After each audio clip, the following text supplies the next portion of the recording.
A máa kú dédé àsìkò yìí, a kú iṣẹ́ o, àánú Ọlọ́run ọba kò ní fi wá sílẹ̀. Àmì ìròyìn fẹ́lifẹ́li òun náà ló dé sí ojú amóhùnmáwòrán yín láti iléeṣẹ́ wa ìròyìn Feli-feli TV. Lónìí ti ṣe ọjọ́bọ̀ Thursday, ọjọ́ kọkàndínlọ́gbọ̀n nínú oṣù kejì ọdún 2024. Fúnmi Adénúgà ni oníròyìn. Síwájú kẹ́ tó gbọ́ ìròyìn ọ̀hún, ẹ jẹ́ ká dé òkè lọ́hùn náà, à ń bọ̀.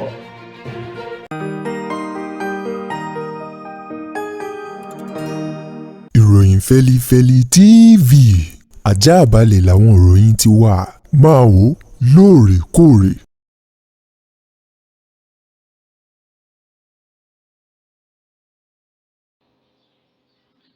Ẹ káàbọ̀ padà, ìròyìn Feli-feli ọ̀hún rèé lẹ́kùnrẹ́rẹ́. Ààrẹ orílẹ̀-èdè wa Nàìjíríà Bọ́lá Ahmed Tinubu lánàá ti ṣe ọjọ́rú Wednesday ọjọ́ kejìdínlọ́gbọ̀n nínú oṣù kejì ọdún tá a wà yìí ló ti rawọ́ ẹ̀bẹ̀ pẹ̀lú ohùn ìrẹ̀lẹ̀ látinú ọkàn rẹ̀ sí gbogbo ọmọ orílẹ̀-èdè Nàìjíríà wípé kí wọ́n dákun kí wọ́n dábọ̀ kí wọ́n ṣe sùúrù pẹ̀lú ètò ìṣèjọba òun. Ààrẹ Bọ́lá Ahmed Tinubu èyí tó sọ̀rọ̀ òun wípé lótìtọ́ àti lódodo lòun mọ ibi bàtà ti ń ta àwọn ọmọ orílẹ̀-èdè Nàìjíríà lẹ́sẹ̀. Ó ní bẹ́ẹ̀ sì ni ohun gbogbo ò fararọ̀ lásìkò tá a wà yìí. Ó ní ebi tòun ti yàn ó ń jà ní orílẹ̀-èdè yìí tó sì jẹ́ wípé kì í ṣe igi tàbí ẹran ni yàn ń jà bí kò ṣe àwọn ọmọ orílẹ̀-èdè Nàìjíríà. Ó wá ní òun fi dá àwọn ọmọ orílẹ̀-èdè Nàìjíríà lójú o wípé láìpẹ́ láì jìnnà ètò tó ń lọ lábẹ́ ó pọ̀ gan ni lójúnà láti lè dẹ́kun kí wọ́n mú òpin bá iyàn tó ń ti ebi èyí tó ń ja àwọn ọmọ orílẹ̀-èdè yìí. Ààrẹ Tinubu tó ní gbogbo ẹ̀bi àti ojúṣe kí àwọn ọmọ Nàìjíríà kí wọ́n dìlé òun lórí o nítorí pé òun lòun yọwọ́ sókè wípé òun fẹ́ díje dupò ààrẹ tí wọ́n sì dìbò fóun. Ó ní àwa kì í ṣẹ̀bọ̀ odò mọ́ ká tún máa pariwo òtútù. Ó ní gbogbo ohun tí ó gbà yóò ná ètò ìṣèjọba òun o láti lè rí i pé àtúntò tó ń ti àtúnṣe ó dé bá orílẹ̀-èdè Nàìjíríà kó tó di wípé òun fi àdàgbà ètò ti ààrẹ tì síbì kan ní orílẹ̀-èdè yìí. Tinubu tó sọ̀rọ̀ náà nílùú Àkúrẹ́ tí ṣolúlu ìpínlẹ̀ Ondo lásìkò èyí tó ń ṣẹlẹ̀ lẹ́mbẹ̀wọ̀n sí ọ̀kan nínú àwọn àgbà ọ̀jẹ̀ aṣíwájú ẹgbẹ́ Afẹ́nifẹ́re Pa Reuben Fásọ̀rántì nílé rẹ̀ tí ń bẹ nílùú Àkúrẹ́ olúlu ìpínlẹ̀ Ondo ní Tinubu ti sọ̀rọ̀ ọ̀hún o lásìkò tó ń ṣe àbẹ̀wò bákan náà sílé gómìnà àná tó di olóògbé eyín Rotimi Akeredolu SAN Aketi tó ṣe àbẹ̀wò sílé olóògbé náà láti yọjú sí àwọn mọ̀lẹ́bí ará ọ̀rẹ́ àti gbogbo olùpínlẹ̀ Ondo pátá o wípé wọ́n kú ilédè ẹni ire tó lọ wọ́n kú aráfẹ́ra kù ti Rotimi Akeredolu. Tinubu gbà á ládùúrà wípé ọdún yóò jìnnà síra wọn Ọlọ́run kò ní ṣe kú ọ̀hún ní tẹ̀lé-tẹ̀lé o. Lákòótán nínú ọ̀rọ̀ rẹ̀ níwájú Pa Reuben Fásọ̀rántì ó ní òun fi dá àwọn ọmọ Nàìjíríà lójú. Ó láti òun àti gbogbo àwọn ìgbìmọ̀ ìṣàkóso ìjọba òun tó fi mọ́ àwọn gómìnà ni wọn yóò rí dájú pé orílẹ̀-èdè Nàìjíríà ó padà bọ̀ sípò ó sì jẹ́ ọ̀kan lórílẹ̀-èdè tí wọ́n máa fi tọrọ àlùbáríkà ní ilẹ̀ adúláwọ̀ àti lágbàláyé o kóhun tó kúrò lórí ìjọba àlééfà lórílẹ̀-èdè Nàìjíríà. Lórí àwọn ènìyàn tó ń jápa pàápàá jù àwọn akọ́ṣẹ́mọṣẹ́ oníṣègùn òyìnbó èyí tí wọ́n ti jápa kúrò lórílẹ̀-èdè Nàìjíríà lọ sí àwọn ilẹ̀ òkèrè fún ilẹ̀ ọlọ́ràá kí wọ́n lè rí ọwọ́ mú bẹnu o látàrí bí orílẹ̀-èdè Nàìjíríà ṣe kùnà láti ṣe ohun tó dà tó ń tó yẹ fún àwọn dókítà oníṣègùn òyìnbó ọ̀hún. Ní báyìí o ìjọba àpapọ̀ orílẹ̀-èdè wa Nàìjíríà ló sọ wípé àwọn ti gba àwọn akọ́ṣẹ́mọṣẹ́ oníṣègùn òyìnbó tó fi mọ́ àwọn dókítà sí àwọn ilé ìwòsàn ìjọba àpapọ̀ gbogbo lórílẹ̀-èdè Nàìjíríà léyìí tí àwọn dókítà abẹ tí wọ́n ti kúrò nílẹ̀ yìí lọ sí ilẹ̀ òkèrè. Wọ́n ní àwọn ènìyàn ọ̀hún tí wọ́n ti gbà sẹ́nu iṣẹ́ o ló tó 2,500 ó dín díẹ̀ 2,497 ni àwọn akọ́ṣẹ́mọṣẹ́ èyí tí wọ́n gbà. Ẹni tó sọ̀rọ̀ ọ̀hún náà ni alákòóso fún ètò ìlera lórílẹ̀-èdè wa Nàìjíríà Ọ̀jọ̀gbọ́n Ali Pete èyí tó ń jábọ̀ iṣẹ́ ọ̀hún níbi ètò kan tí wọ́n gbé kalẹ̀ èyí tí wọ́n ní kí àwọn alákòóso kí wọ́n máa jábọ̀ àwọn iṣẹ́ tí wọ́n ti ṣe o lẹ́nu ìgbà tí ààrẹ tó ti yàn wọ́n sí ipò. Ètò ọ̀hún eléyìí tí iléeṣẹ́ ìjọba àpapọ̀ tó rí sí ìṣàkóso ọ̀rọ̀ ìròyìn tó ń tí ọgbọ́n inú tó ṣe àgbékalẹ̀ rẹ̀ ńlọrọ̀ ti jáde o. Níbẹ̀ ni alákòóso ọ̀hún ọ̀jọ̀gbọ́n Àlè ló ti ń sọ̀rọ̀. Ó ní àwọn gba àwọn dókítà tó kójú òṣùwọ̀n tí wọ́n kọ́ṣẹ́ mọṣẹ́ tí wọ́n sì ní ìwé ẹ̀rí. Bákan náà ni wọ́n gba àwọn ìyá agbẹ̀bí àti àwọn nọ́ọ̀sì gbogbo èyí tí àpapọ̀ rẹ̀ tó ń lọ bí 2,500 tí wọ́n ti gbà sẹ́nu iṣẹ́ báyìí padà tí wọ́n sì ti ń ṣe dáadáa sí wọn. Ọmọ ọdún 13 ọkùnrin kan èyí tí orúkọ rẹ̀ ń jẹ́ Kelvin Onyegba Ohun ni wọ́n ní ó ti bá odò lọ o látara wípé wọ́n lọ rèé ṣe ìgbádùn aláfẹ̀ létí odò bíìṣì kan èyí tó wà ní ìpínlẹ̀ Èkó. Gẹ́gẹ́ bí ìròyìn ọ̀hún ti jáde o, Kelvin Onyegba Ohun tó ń ti àwọn òbí rẹ̀ àti àwọn akẹgbẹ́ rẹ̀ ni wọ́n jọ lọ sí etí odò òkun èyí tó wà ní Alátiṣe beach tó wà nílùú Àjà. Odò etí òkun Alátiṣe ọ̀hún tí wọ́n ló ń bẹ nílùú Àjà ní ìpínlẹ̀ Èkó ni Kelvin tó ń ti àwọn akẹgbẹ́ rẹ̀ ni wọ́n kóra lọ́bẹ̀ láti lọ rèé ṣeré kí wọ́n sì wẹ̀ létídò ní ọjọ́ Ìṣẹ́gun ọ̀sẹ̀ èyí tí a wà yìí tí í ṣe ọjọ́ 27 nínú oṣù kejì ọdún yìí ni wọ́n kóra wọn lọ o. Wọ́n ní Kelvin òun ló ṣeré lọ sí etí odò ọ̀hún ipò òun fẹ́ lọ rèé wẹ̀ lásìkò tí wọ́n ti wà létídò náà, ṣùgbọ́n o agbára àti ìwóyàyà omi òkun òun ló fa Kelvin lẹ́sẹ̀ tó sì gbé lọ sáàrin méjì agbami. Nígbà tí òkun yóò fi dá Kelvin padà, òkú rẹ̀ ní omi òkun ló gbé padà wá sí etídò. Ìṣẹ̀lẹ̀ ohun tó ṣẹlẹ̀ ní nǹkan bíi aago 12 ọ̀sán ní ọjọ́ Tuesday Ìṣẹ́gun ọ̀sẹ̀ tá a wọ̀ yìí ní etídò Alátiṣe tí wọ́n pè ní Alátiṣe beach èyí tó wà ní Àjà.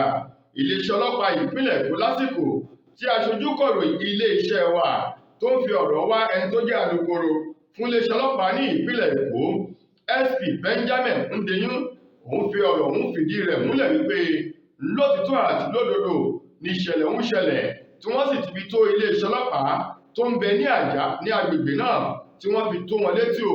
Wọ́n ní lásìkò tí wọ́n bá ìyá ọmọ òun sọ̀rọ̀ ó ní ìbànújẹ́ àwọn tí ọgbẹ́ ọkàn ní ìṣẹ̀lẹ̀ òun ṣe o nítorí wípé ayọ̀ ní ń pànìyàn ebi kì í pẹ́ni ó lẹ́ni ebi pa ò lè ronú débi tí ó wẹ̀ wípé òun fẹ́ lọ wẹ̀ létídò. Wọ́n ní ayọ̀ òun ló fà á àwọn sì ti kọ́ ẹ̀kọ́. Ó ní lótìtọ́ àti lódodo ńlodò òkun ló gbé òun lọ́mọ lọ tí í ṣe ọmọkùnrin ọmọ ọdún 13. Ó ní òun wá fi èyí sọ fún gbogbo àwọn òbí láti máa ṣe àkíyèsí kí wọ́n máa mọ ibi tí ọmọ wọn ibi tó ń jẹ̀ sí àti irúfẹ́ àwọn ìwà tó ń ti ìgbésẹ̀ tí ó bá gbé o. Gẹ́gẹ́ bí ọ̀rọ̀ ọ̀hún ti jáde láti ìpínlẹ̀ Èkó. Ọwọ́ ilé-iṣẹ́ ọlọ́pàá ìpínlẹ̀ Ògùn ló ti tẹ arákùnrin ẹni ọdún 29 Jamiu Saliu Bayi fún ẹ̀sùn wípé ó ṣekú pa ọ̀rẹ́bìnrin rẹ̀ tí í ṣe ọmọ 20 ọdún Tèmítọ́pẹ́ Ẹlẹ́mìdé o èyí tí wọ́n ní wọ́n fọ́n nǹkan mú lórí lẹ́yìn tí wọ́n fi tìpátìkúùkù ní àjọṣepọ̀ pẹ̀lú ọmọdébìnrin ọmọ 20 ọdún ọ̀hún. Gẹ́gẹ́ bí iléeṣẹ́ ọlọ́pàá ìpínlẹ̀ Ògùn bí wọ́n ti gbé ọ̀rọ̀ ọ̀hún jáde o, wọ́n ní Saliu Jamiu eléyìí ti ṣe ẹni ọdún 29 òun ló jẹ́ ọ̀rẹ́kùnrin sí Tèmítọ́pẹ́ Ẹlẹ́mìdé èyí tó jẹ́ wípé wọ́n ti ń bára wọn sọ̀rọ̀ ìfẹ́. Wọ́n ní Ẹlẹ́mìdé o gẹ́gẹ́ bí wọ́n ti sọ òun ló wà nínú ilé wọn o níbi tí ọmọ òun tó ti ń ṣeré lóhun nìkan tí wọ́n ní òun nìkan ní bẹ nílé lọ́jọ́ àìkú Sunday yìí tó kọjá yìí nígbà tí ìṣẹ̀lẹ̀ náà ṣẹlẹ̀. Wọ́n ní Tèmítọ́pẹ́ nìkan ló wà nínú ilé wọn tí ò sì lọ bí kíbi. Ọmọ òun tí wọ́n ní ó ń ka ìwé fún ìgbáradì jáàmù èyí tó fẹ́ ṣe ní kòpẹ́kòpẹ́ yìí òun ni wọ́n ní Jamiu Saliu tó ń ti àwọn jàǹdùkú ẹgbẹ́ rẹ̀ ni wọ́n lọ rèé ká Tèmítọ́pẹ́ Ẹlẹ́mìdé mọ́lẹ̀ níbi tí wọ́n ti fi tìpátìkúùkù ṣe àjọṣepọ̀ pẹ̀lú rẹ̀. Lẹ́yìn náà tí wọ́n fọ́n nǹkan mọ́ ọmọdébìnrin ọ̀hún lórí nínú ilé rẹ̀ gangan ò tí ọmọ òun sì gbàbẹ̀ tó jẹ́ ìpè Ọlọ́run ọba kó tó di wípé Jamiu tó ń ti àwọn jàǹdùkú akẹgbẹ́ rẹ̀ wọ́n na pápá bora tí wọ́n sá lọ nígbà tí àwọn mọ̀lẹ́bí Tèmítọ́pẹ́ padà sílé o ni wọ́n bá òkú ọmọ wọn nínú àgbàrá ẹ̀jẹ̀ gbọ̀nrangandan èyí tí wọ́n bẹ̀rẹ̀ sí ní ṣe ìwádìí tó fi wọ́n wípé Jamiu gangan lèpo ẹ̀dá èyí tó dá gbogbo wàhálà múlẹ̀ tó kó àwọn jàǹdùkú wá sí ilé Tèmítọ́pẹ́ láti wá ní àjọṣepọ̀ pẹ̀lú rẹ̀ tí wọ́n sì fọ́ nǹkan mọ́ lórí tí ọmọ òun tó jẹ́ lọ́wọ́n bá nípè ìṣẹ̀lẹ̀ ọ̀hún èyí tí wọ́n ní ó ṣẹlẹ̀ ní agbègbè Bòṣérò community ní Olódó ní ìjọba ìbílẹ̀ Ọ̀dẹ́dá ní ìpínlẹ̀ Ògùn. Ní báyìí alukoro iléeṣẹ́ ọlọ́pàá ìpínlẹ̀ Ògùn Ọmọlọ́lá Òdútọ́lá ti fìdí ọ̀rọ̀ múlẹ̀ wípé lótìtọ́ ní ìṣẹ̀lẹ̀ náà ṣẹlẹ̀. Ní báyìí oní Jamiu Saliu ó ti ń bẹ ní àgọ́ ọlọ́pàá láti máa fi ọ̀rọ̀ wá lẹ́nu wò kí wọ́n lè mọ ibi àwọn yòókù rẹ̀ ibi wọ́n sá sí kí wọ́n sì lè fi ọwọ́ òfin kí wọ́n fi mú wọn. Lákòótán nínú ìròyìn wa fún tòní, gbajúgbajà adẹ́rìn-pòṣónù Abdulgafar Ahmed tí gbogbo èèyàn mọ̀ sí Kit Abiola òun mà ló ti sọ ìrírí rẹ̀ o pẹ̀lú ìwà eléyìí tó ní lọ́wọ́ báyìí. Ó ní òun mà dúpẹ́ lọ́wọ́ iléeṣẹ́ ológun ikọ̀ tí ojú omi àwọn Navy fún akitiyan wọn lórí ilé ayé òun o. Ọ̀rọ̀ òun tí Kit Abiola fi sórí ìkànnì ayélujára rẹ̀ níbi tó ti ní àwọn ni wọ́n ṣe òun rọ̀ tóun sì di ẹni pẹ̀lẹ́ bí ọmọ wòlíì báyìí o látara ìwà kan èyí tí òun wò kó tó di pé ó kọ ìwé fiṣẹ́ ológun ọ̀hún sílẹ̀. Ìṣẹ̀lẹ̀ náà tó ṣẹlẹ̀ lọ́dún 2021 níbi tí Kit Abiola ti wọ aṣọ ológun lásìkò tó sì ń bẹ lẹ́nu iṣẹ́ ológun ọ̀hún tó ti fi kíní ọ̀hún ṣeré adẹ́rìn-pòṣónù o. Ó ní ìṣẹ́jú péréte tí wọ́n fi sórí ayélujára. Ó ní nígbà náà ni àwọn ológun ọ̀hún tí wọ́n fi ọwọ́ òfin gbé wípé ó ti tàpá o sí òfin àti àlàkalẹ̀ èyí tó fi wọ iṣẹ́ àtẹ́lẹ̀ tó gbé iléeṣẹ́ ológun orílẹ̀-èdè Nàìjíríà dúró ikọ̀ tí ojú omi o tí wọ́n sì fi sínú gbàgà wọn.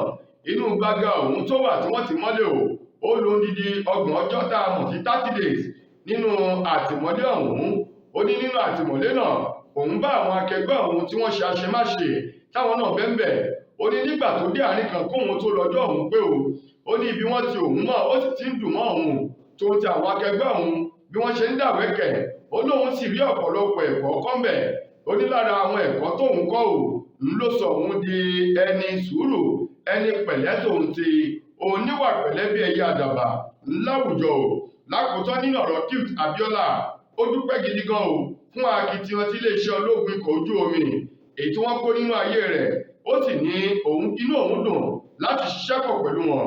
Bẹ́ẹ̀ bá sì gbàgbé náà o ọdún 2022 òun ni Kit Abiola ló kọ ìwé eléyìí tó ní níyìí ni Olúwa ràn òun lọ́wọ́ dé wípé òun yóò tẹ̀síwájú nínú ìrìnàjò ayé òun tó sì fi iṣẹ́ ológun ọ̀hún sílẹ̀ wọ inú iṣẹ́ amúlùúdùn lẹ́kùnrẹ́rẹ́.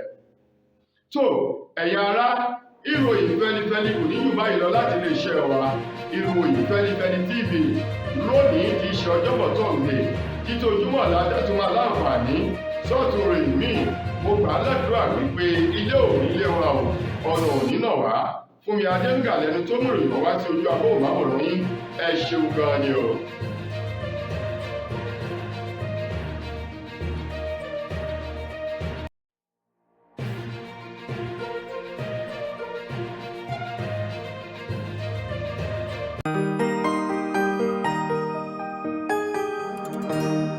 Ìròyìn Feli-feli TV àjààbálẹ̀ làwọn ìròyìn ti wà máa wò lóòrèkóòrè.